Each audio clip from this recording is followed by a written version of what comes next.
This is a video demonstration that shows that the front panel control buttons for this Onkyo receiver, which was purchased on eBay, is not functioning correctly. This is the receiver sold by seller with the user ID, eBay ID of JamOut184. We opened a dispute, a resolution for item not as described, and his response was that he wanted some kind of proof that the buttons aren't functioning correctly. Well, the first thing we noticed when we took it out of the box was this gouge right here in the front panel on the lower left corner.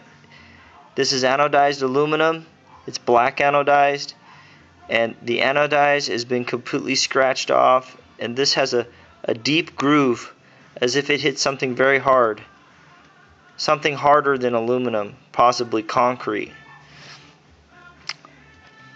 So this front of this unit took some kind of an impact, and I believe that's why these buttons are malfunctioning. So I'm going to just demonstrate why they're malfunctioning. For example, we have right here the setup button and the return button. Setup and return. This is for navigating the configuration menus. This is supposed to go into a menu for changing the speaker settings, the input-output settings, and various other settings.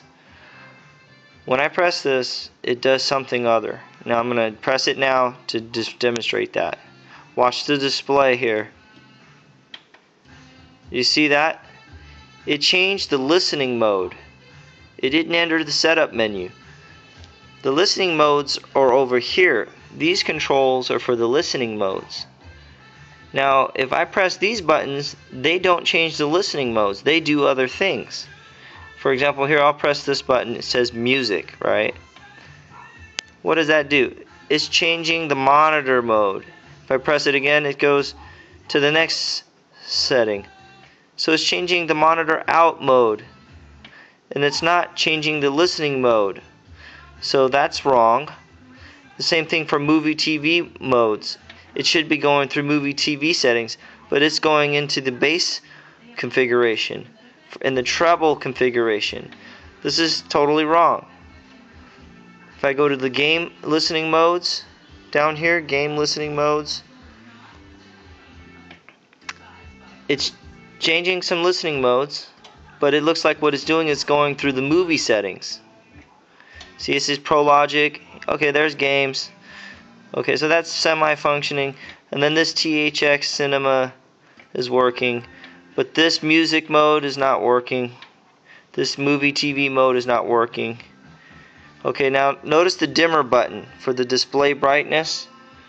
When I press this, it doesn't change the dimming of the display. It changes the surround mode. You see that? Cycling through surround modes.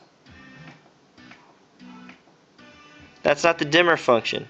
Over here we have the memory for setting the memory radio station presets, and here's the for tuning mode.